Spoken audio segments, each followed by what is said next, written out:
Porsche 718 Cayman GTS 2017 review. You'll be familiar with the premise of Porsche's GTS models by now. Take any car in the range, add the options most buyers opt for anyway, tickle the power output and charge less for it than it would cost to add the options individually.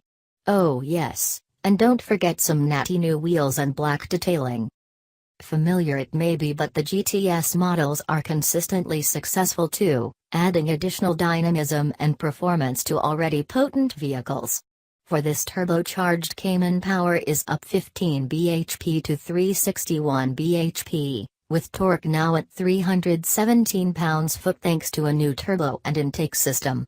Standard on the GTS, that would be optional on the SR Porsche's Sport Chrono package, a mechanical limited slip differential and PASM, Porsche's adaptive damping system. Note as well the 20-inch wheels and black accents outside, plus swathes of Alcantara inside. The Cayman doesn't deviate from the GTS copybook then, but on previous experience there's little reason to encourage that. Over 4 laps of the Ascari Resort track, fairly damn good.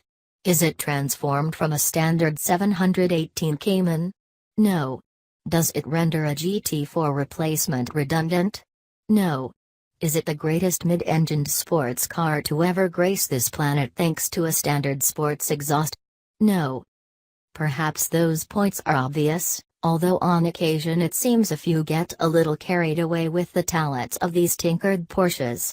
In all honesty, it would take a back-to-back comparison with a regular 718S to truly identify the differences. That wasn't possible this time, so let's run through what's good and not so good about the Porsche 718 Cayman GTS. It's fast, certainly.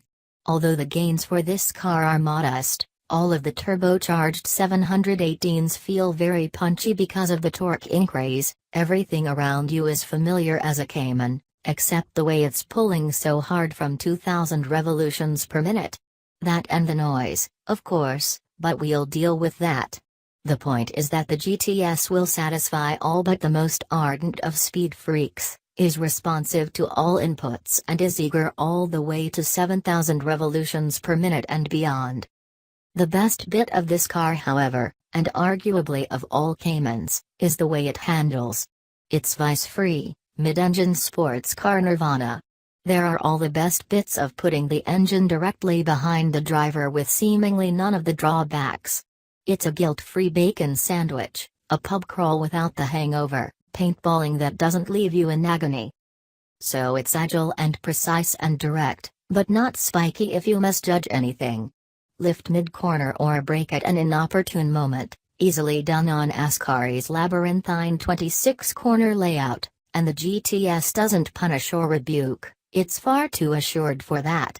You may feel the mass move around, but it's never intimidating.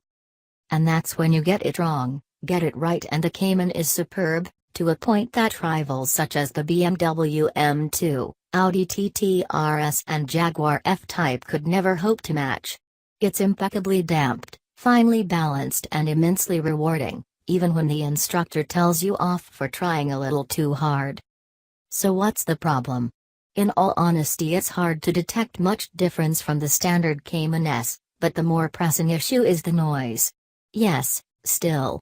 Whatever has changed for the GTS Sports exhaust has made the boxer drone more prominent, more audible and more annoying.